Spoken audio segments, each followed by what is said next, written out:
taping this way, so I got to get used to that. The hardest thing that you'll have, see, I told you I was going to talk a lot. Now you can film. I mean, you can film whenever you want, but now I'm starting, and that won't just be me blabbing.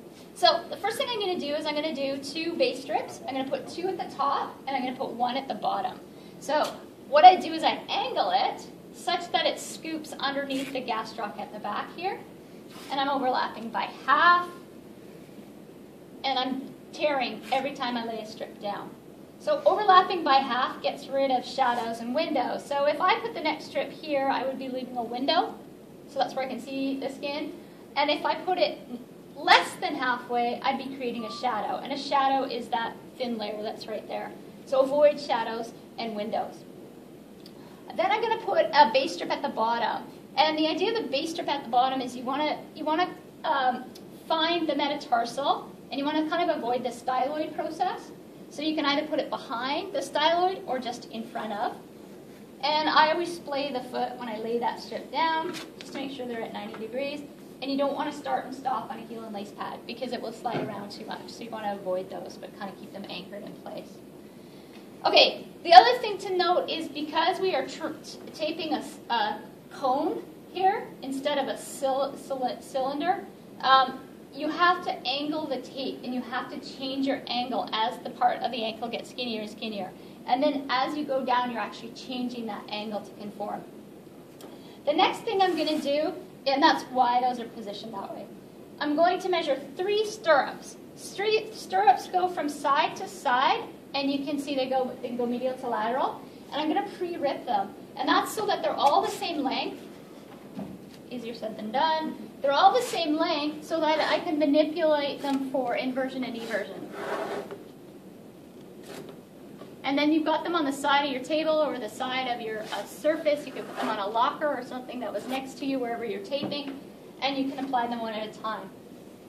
If they come straight at the heel, beside the malleolus, and then, see, I don't like how I measured those ones. I went too short. I made them one more time.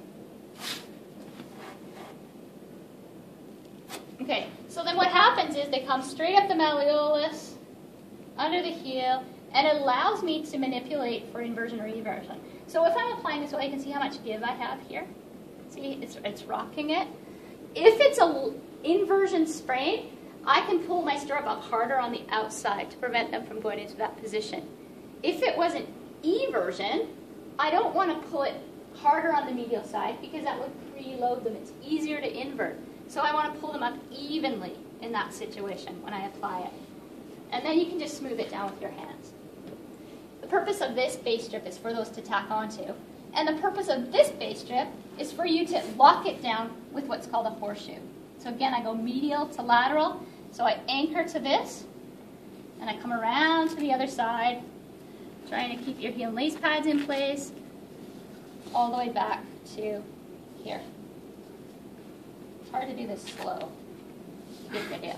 Okay, so that's my first base, and I'm going to do that again. And I'm going to do that 3 times because I'm going to have 3 horseshoes interlocked, or 3 stirrups interlocked with 3 horseshoes. The next one is going to go slightly forward, but it's still along the line of the malleolus. And my next horseshoe is going to go distal to proximal, so I go slightly higher, and I come around to this side. And each time I put a stirrup down, I'm going to manipulate it into inversion or eversion prevention. I'm using these short stirrups, just so I don't waste the tape. And the next one goes slightly back, like this. Again, smooth it down, manipulate it, smooth it down. Put on your 3rd horseshoe, comes around. You guys will have 12 minutes to apply this technique, but you'll get really fast at it, so it won't take you very long at all. Okay, so once I've done 3 stirrups and 3 horseshoes, I'm now going to go ahead and close it off. So I go back and I cover my first strip, and then I start to move down. This is my weak side, so you're always going to have a strong and a weak side because of the way that you change the tape in your hand. As I go down and I cover these off, I'm going to close it all the way down. I'm going to start to change my angle to conform to the shape of the foot. And now I'm getting, as I get down to here, I'm getting a little bit more parallel. So I'm starting to change my angle like this. I don't know if you guys can see that, but it will help.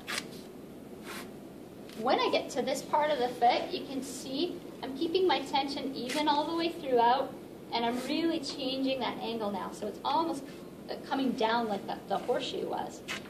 And I go right to the base of the malleolus. So I'm going to put 2 more on.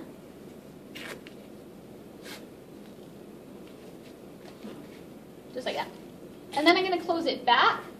So now I go back over top of my first base strip, still going medial to lateral, and I close it back. Now, when you get into the ankle part, when you're closing back, so I close down and I close back. When you close back, you're probably not going to be able to meet these ones on top. So you leave them open, but that's okay because your figure 8 will close it all off and tack it all down. So this is just the skeleton of it. You can see there would be a shadow, so I'm still going to continue to overlap by half and close it back. And there's no arbitrary strips. Every strip has a purpose. I don't even go all the way back. I don't have to actually put that last one in. So there we go. I go down and I go back. And now I can do my figure 8 configuration. Now this should look familiar to you guys because this is what you did with your cloth wrap.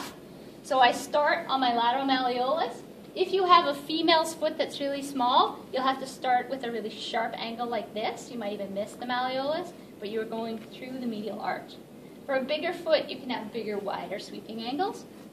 And the key to this is keep your tension even. So again, if you stay close to the subtalar joint, you stay high on the malleolus, it should work out for you. There's my figure 8.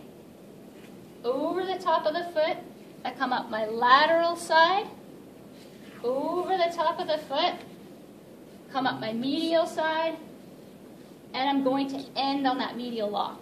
So I go right over the top of the foot, and I end on that medial lock, whereas you guys went around here.